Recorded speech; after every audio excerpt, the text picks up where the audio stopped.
Guys, we me and Nadia here in Ruddock. Unfortunately, we cannot actually get to the city of Ruddock from anywhere. Maybe a boat, but we don't have those resources. Um, so for a while, I've been I'm being directed. Hold on. For a while, on my way to and from work and stuff, I've gotten a few visions and stuff about a lady, and she's usually from this area, and she has two children with her. A little girl, probably about yay high, and then she holds a baby. And so we figured we'll come out here today and see what kind of information we can gather from this spirit, or and see what's going on. As far as what the visions have gathered from the information, all I got so far is she wears a bonnet type, and she's got one of them old dresses. It's kind of form fitting, but come out a little bit, but not too much. The children is a female child. I want to say about 7, 8 years old. Long brown hair, kind of all matted and stuff. And she's wearing like a white, kind of an old nightgown, which is also full of like that. It looks like smut, but I don't feel like it's smut. It's that black dirt that comes from, like, when you ever have a hurricane or whatever, that deep black dirt that comes and gets deposited a lot of times. And she's holding a baby. She seems very concerned about saving her children, but I get the sense that they all didn't make it. It seems like it was a sudden death, an unexpected one, and that the water rose too fast, too high. I get no male presence with this particular spirit, and she's kind of like got anxiety. She doesn't know what to do. I don't know if her man was working or whatever happened at the time. He wasn't in the home with them when this happened. She shows me pictures of it looks like a logging company. We know that Rudolph was a port type city back in the day, and I think wood or lumber was one of their main things that they worked with, so that's not a shocker.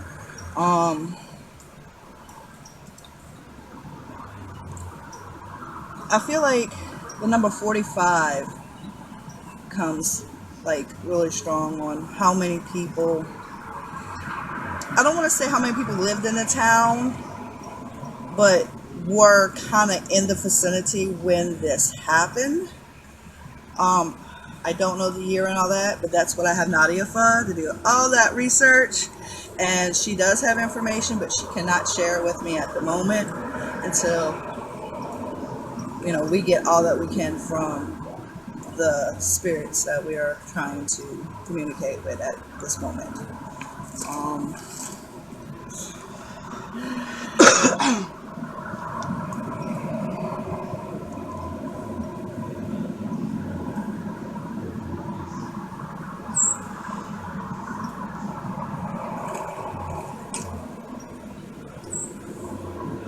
I might need to walk and try to see if I can. If you want to discuss something or give them any details on it.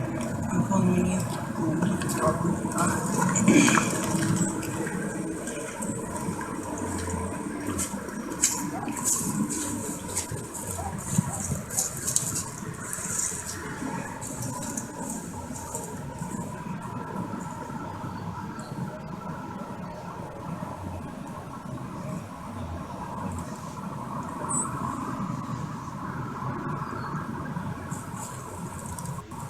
see a lot of men with beards running and yelling.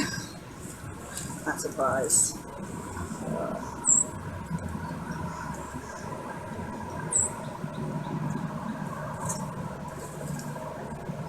Logs breaking free.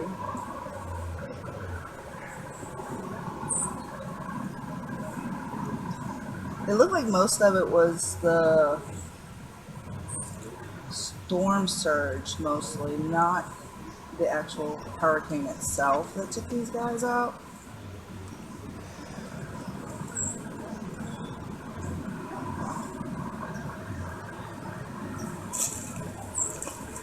I mean, they built their homes up. They were on pylons and stuff, but that was just not high enough.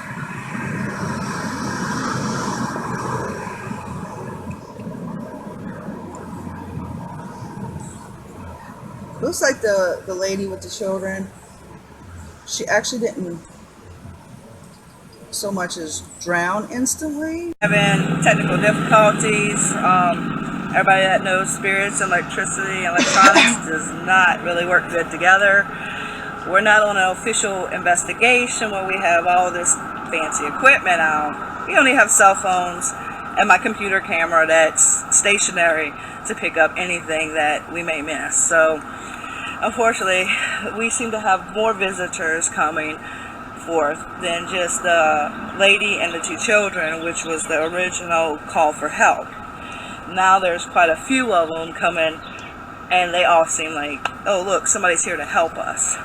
So we're gonna try to see what, going on with all that. The house is kind of up, but the storm surge that came through was much higher than where they had originally built their homes. And I don't know if they drowned these particular spirits, the lady and the children. They seem to be dry to a point, or they got up enough where they didn't actually drown, but they got washed away, or got stuff on them. But she seems like she's trying to find somebody to take her children, save her children. Unfortunately, if I see them on the other side, then they're all pretty much spirits now. But that original concern is still there with this particular spirit. I did just see kind of a brownish red tinted guy with a beard. He looks pretty rough. He's kind of in panic and hysterics about run. Everybody needs to run. There's really nowhere to run when water starts flowing in like that. But he was actually working more closer to the lakeside when this come. He was at work when this particular thing happened. So, there's a lot of town folks that were running back, I guess, to their homes, because there's really no place to run. But that's the only thing I guess they could think to do at that time, because they didn't know what was really going on. Trying to think or see what they're saying. 45 is about the number of people that was affected by this incident. I feel like that's about 45 people that died in the outcome of it, but you can give or take a few numbers there.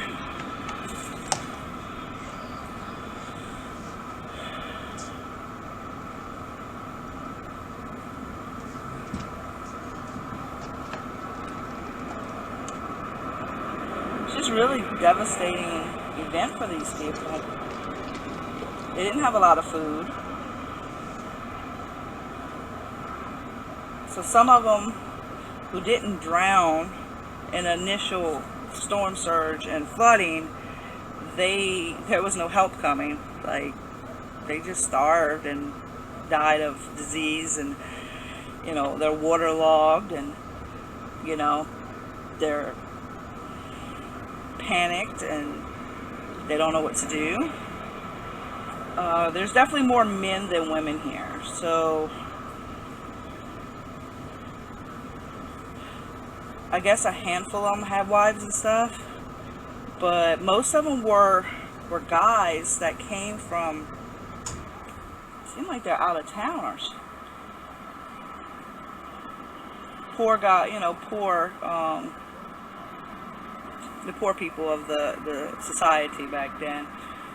Kind of like the miners would have went to the mining thing. These guys came down and found this and, you know, started working for this company, and it seemed like they did good for a little while, but when that came through, it just,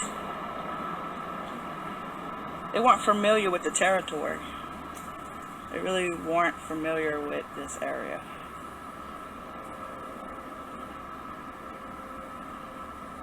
I'm sweaty.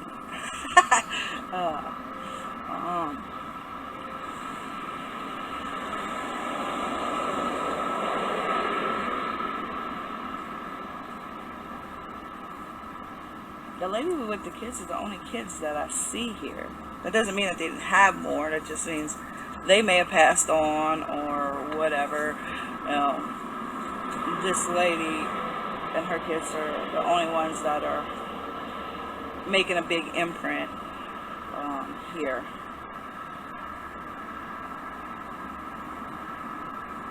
Unfortunately, we can't get to the original town area because it's, as you see, grown up and nothing but swamp, and any way of getting back there has been washed away or grown over, maybe by boat, but we don't have the boat, so you know, you might be able to get around on the lake side, but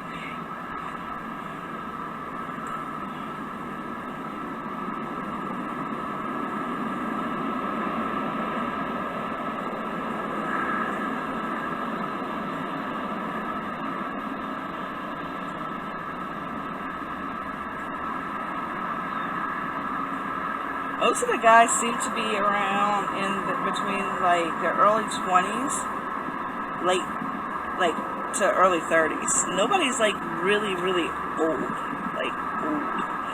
So I guess that would be normal back then, with disease, mosquitoes. Just the job itself. Right, being on the water and some of them got crushed by logs and stuff, you know, smashing when the water started picking up. There was a few deaths in that, but I mean, that's still categorized as the hurricane coming through.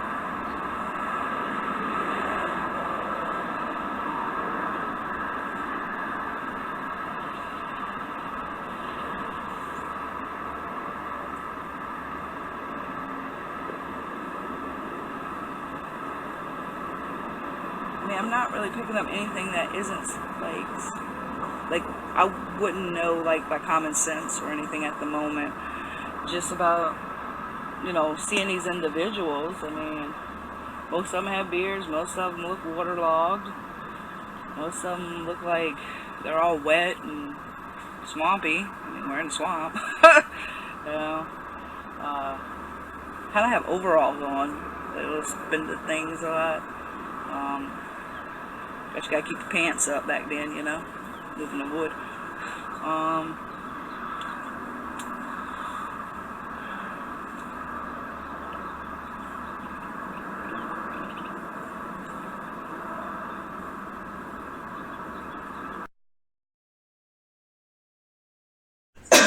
Nadya done her research, and she has been itching to share what her findings was, but she can't until I'm finished, so it doesn't, you know, cloud or my information. You know, it's kind of like a game, like how much can I get right versus what she can find. So now it's her turn. And to be honest, y'all, like 90% of the time, it's pretty damn close. So, okay, so Would you like to reiterate or summarize what it is that you found? Basically, Ruddock was a small little town, um, around 45 people estimated in the general-ish area. Logging, wood logging seemed to be one of the number one businesses that it was known for, or it did. It was basically wiped out by a hurricane. The people were not from, well, I feel like they came from around foreign land, like they're not from here. They came from long distances away, and they were running and wanting to get help. It was a very unexpected for many of them what had happened. And I mean, that pretty much sums up the main town part. The other videos go a little detail about the lady and the kids and all that, but that's going to be a little bit different research type. You got to meditate and figure out if these are actual spirits or if they're more like an imprint in that general area. And that's really the summary of it. So, what you find? Well, I found some really good information. They did a lot of documentation about Ruddock, and there was a man who actually, his life's work was finding artifacts from Ruddock, and there's actually a museum in Ponchatoula that showcases those artifacts, which was really interesting. I also found an interview from the 1990s from one of the survivors of the 1915 West Indies hurricane, as they called it at that time. Ruddock was founded in 1892 by William Burton and C.H. Ruddock, which is how the town got its name, Ruddock. They opened... I want to throw in there, for my visions, for my information, these guys didn't have electricity back then, just so y'all know. It's not like modern like this. And also... I didn't share that with her, by the way. No, I forgot and I opted in, but I do get a sense of like gas usage, maybe like kerosene lamps and stuff like that. So yeah, I think they had a natural gas pipeline. Okay, well, so yeah, so there's no news or like TV to like say, hey, you know, the storm's coming. No, they didn't. I just wanted to make sure they understood that. They didn't have much warning, like, at all. Okay, so, founded 1892 by William Burton and C.H. Ruddock, who founded the Ruddock Cypress Company, and they built the town and the sawmill around the lumber company. In 1902, this was an interesting fact, the sawmill burned down and then was rebuilt. The census in 1910 shows that the town had a population of 700 people. Okay. Ruddock was a booming up-and-coming community, actually. They were on their way up. If they had survived the hurricane, they would be the size of Covington by now. The whole town was built on stilts, and they had wooden boardwalks that ran the length of the town that connected everything. Sounds like a pirate station. Yeah, kind of. Well, I mean, when you have logging camps and stuff like that, it is very lawless, Sounds fun. Yeah, rough. It's very rough and tumble. A lot of the houses were 2 stories. They had a community center, a blacksmith shop, a locomotive repair shop, a commissary, a schoolhouse, the Holy Cross Catholic Church, a railroad depot with a 2-story boarding house, which was like a hotel, and the brothel called the Owl Saloon was half a mile south of the village. They didn't have a grocery store, so the train would come in, bring grocery supplies, or people would make a trip on the train down to New Orleans to buy their staples. But mostly they lived off the land and off the water. They did a lot of hunting and fishing, and their main crop, which was a cash crop, they sold this crop for market, was cabbages. And their cabbages were sold all the way up the river to St. Louis. Okay. In September of 1915 is when the hurricane hit and destroyed the town. And it killed, this number, I find conflicting sources. It's been anywhere from 20 to 58 people. Along with the nearby town of Frenier. Frenier lost 100 people, which was pretty much the whole town. Like, that whole town was decimated. They have a mass grave out in Frenier. All you can find from the town of Ruddock now are some of the pylons that the houses and stuff were built on. And they have a boat launch. Yeah, there's a boat launch. There's a boat launch. In 1990, in the 1990s, a woman was interviewed by WVUE who was a survivor of the hurricane. And she gave a lot of really good information. Her name was Helen Schlosser-Berg.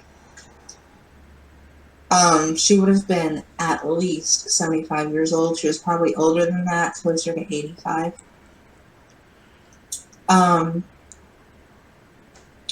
September 28th of 1915, the train, through the newspapers, off the train, hollering about the hurricane is coming. Like, literally, like, the train, like, came rolling through and was like, here's some papers! And, like, kept going.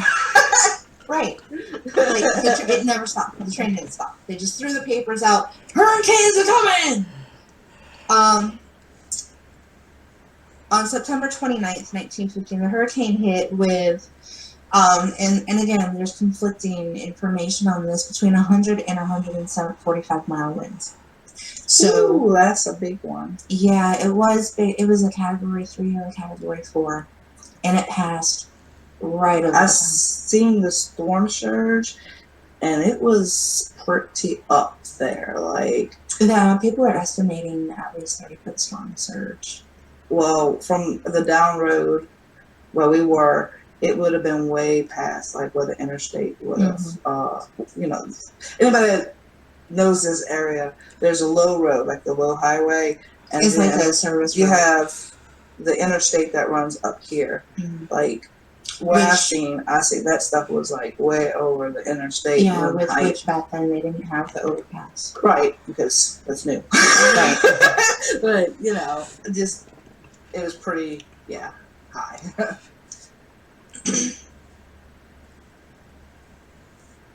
And the winds pushed. Charlotte was correct on her video. It was more the storm surge than it was the winds. The wind pushed the storm surge towards the western end of the town, and that's what decimated all the houses. Mm-hmm. The families sought refuge first in the schoolhouse, but the water kept rising. So the schoolhouse was flooding out. So they ran out of the schoolhouse, they got into their boats, and they went into the swamp area. And they were there for a little while, and then the train came through to try and rescue people while the hurricane is still going on, y'all. The train came through and it was blowing its whistles, so everybody in their boats came out and got onto the train. Except for the people that may have been trapped in their homes. Right. Or wherever they were. The train ran right in front of the houses. So all their houses are lined up along the coast, and then there's the railroad track with the boardwalk right there by them. Like right on the boardwalk. I don't know, I just feel like that lady, like maybe her panic, she didn't know what to do, so maybe she froze, maybe that was the issue. The boardwalk could have washed out. You know, I'm just saying, it seemed like that particular spirit, the lady with the children, she really like did not know what to do. Like, so even though the train man came through, or she had the opportunity to get to safety, I don't know, maybe she was waiting for her husband to come home, or I don't know what she was doing, but you know, she seemed like she was stuck. Yeah. Well, the storm hit in the evening. The kids would have been in bed. The girl had a nightgown on. Yeah. So. Yeah. So the guys, the men, knowing that a storm was rolling in, were probably running around the town trying to batten everything down. That would make sense. Yeah. So whatever families could got onto the train, and they were heading south to New Orleans. And when they got to the Bonnie Carey Spillway, the track had washed out. They couldn't go any further. So the train tried to back up and go back to Ruddock, but the track behind them had washed out. So they're stuck on the train tracks. That sounds like a whole different ball game there. Miss Helen, the woman who did the interview, said that the train had at least 2 feet of water in the bottom of the train, and everybody was down on their knees just praying. That sounds like a very scary situation. Mm-hmm. The next morning, after the storm had passed, people came out in boats and they rescued the people off the train tracks. The dead were gathered together, whomever they could find, and were buried in the Ruddock Cemetery, which you can get to. Once you can get to Ruddock on a boat, but once you get to the Ruddock area, there's railroad tracks that you can walk down, and there's footpaths that have been overgrown, and people say it's dangerous to try and find this stuff, but the estimation is about 58 dead, and the town was abandoned. They never rebuilt anything there. By the name of Aunt Julia Brown, who was the town healer, because they did not have doctors, they did not have electricity. They was out in the sticks. So she was their town healer. And Aunt Julie, as they called her, would sit on her porch with her guitar and sing. And before the hurricane rolled in, she sang a song about the day I died, the town will too. Aunt Julie was buried the morning of September 29th. That evening, before the sunset, the hurricane rolled in. That's creepy. Isn't it though? So, Aunt Julie was the town healer. Everybody knew her, everybody loved her, everybody respected her. Don't really think that she cursed the land. You know, she lived in the town. She lived with these people. I think she was trying to warn them. Yeah, because I didn't really sense anything like super negative? Julia Brown. I didn't write it down. She lived in New Orleans pre-Civil War, and then she married a man by the name of Brown. And after the Civil War, the government gifted him, well, gave, I don't know what you would call that, Right. compensated him 40 acres in Ruddock. Oh, that was nice of them. Yeah, 40 acres of swamp that you can't farm. Good. You got crawfish there. Yeah, yeah. I mean, these people live pretty well. You know, I like crawfish. I wouldn't really say that they were starving. You know, I mean, there's plenty of things around here to eat if you want to get creative. You know what I'm saying? So, but there was an actual woman named Julia Brown. She did live in Ruddock. They found, what did they find? They found the box, you know, when we're buried down here in Louisiana, they put our coffin inside of a container or a vault. A lot of them were made out of cement, but back in the day they would have been made out of wood, so that we don't float away. Yeah, the word is totally like lost out of my brain. I know what you're talking about there. Okay, so they found the box, but they never found her coffin. Her coffin is gone. Her body is gone. We don't know where she went. They never found it. She packed up and moved it. She did. In the town of Israel. All right. That's on my notes. And where did you say the settlements came from? You said that you knew that. Oh, they were German. They were German immigrants. Yeah. So most of them weren't like from around here when they came to work and stuff. No. They would have came from like the German coast and New Orleans and.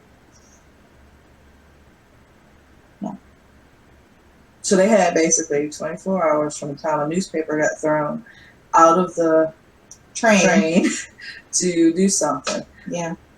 But they couldn't tell which direction. There was absolutely no way for them to be able to tell which direction the storm was heading. So they had no idea that north of the lake they were going to be getting hit with a storm of this size. I mean, that's almost never happens.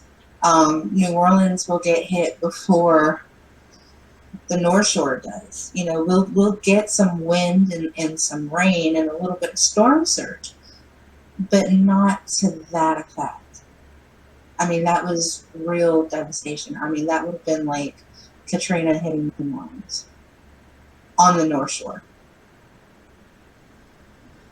yeah, because New Orleans kind of slows it down, or the South Shore. Sorry, once it starts hitting land there, a normal hurricane will start to drop in, its categories and the wind and all that, because it doesn't have nothing, the hot water and all to feed it. Right, but this completely skipped New Orleans and hit that 1 mile tract of land that separates Lake Pontchartrain from the Gulf of Mexico. It went right up in that little. Yeah. Squeezed its butt right through there. It's in. Well, that's what we got so far, guys. So, do you have anything you want to add? Are you getting any kind of downloads? No, not really. I got most of it earlier. I mean, I got to figure out if these are actual spirits that need to help, or if they feel like it's an imprint that from a tragedy. Sometimes the land, like, it kind of imprints into the land. I kind of feel like it's more of an imprint. With most of the screams and the trauma of running and the guys just in chaos and all that. But I feel like the lady herself, she might actually be a spirit. Now, the children, I don't know. I mean, obviously, they're probably past that they're with her so clearly, but um, I don't know if the children ever did get saved, or like if anybody went on a boat and got them, or did they starve. Um, I feel like they starved, like they were stuck. They couldn't get out of their house for whatever reason. The water was everywhere, and they ran out of resources. Maybe got pneumonia or sick or something. I'm feeling like, they didn't have electricity, so you know, she probably had kerosene or whatever to keep lit the lamps or whatever. The limited amount of food because they weren't expecting this. So, if she didn't go to the grocery store, well, they didn't have a store, but she didn't get extra resources to stock up. She didn't know what to do. She wasn't a hunter. She didn't see. She was more like the house type of lady. So, I mean, she feels like she's waiting for her husband or somebody to come home, tell her what to do. That one we may have to do a little bit more to see what we can do to help her. But the rest of them just kind of feel like an imprint. Like, they're just looping, like, constant running, chaos, throw this here, tie that up, just everybody going around doing whatever they can to prepare, but it's already here. It's like, you're a little late, guys, but, so, I do feel weight lifted. Now that I did keep my word and go out there. Oh, yeah. And extra bonus, we actually found a road that you can go down to Frenier, where Frenier was, and there is a restaurant at the end of the road. Well, two. But the restaurant at the end of the road on the lake shore is called Frenier Landing. I wonder where they got their name from. Yeah, we have not actually ate here or anything, so that might be another adventure for us to go and see. But it is right on the lake. It's a beautiful view. We had a nice little walk out there. Had a nice little walk. And there's an RV park. So I don't know how you get a spot, but they rent canoes. You can go out on the lake, all kinds of stuff. So yeah, it's just a few little houses and those two restaurants. So you can actually go visit Frenier. But unfortunately, Ruddock, there is no way to get there except maybe by boat, and there's nowhere to park. Like, I mean, there's no road, there's nothing. I mean, yeah, it's. There was a man who goes out to Ruddock and he collects artifacts and he goes diving, and he made a museum in Ponchatoula. Well, we may go stop in there another I think day. that would be a nice trip. Yeah. Just kind of look around and see. But yep, that's what we figured out and found today. So, all right, don't forget to like and share.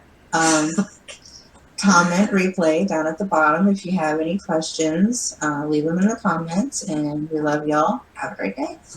She's so professional.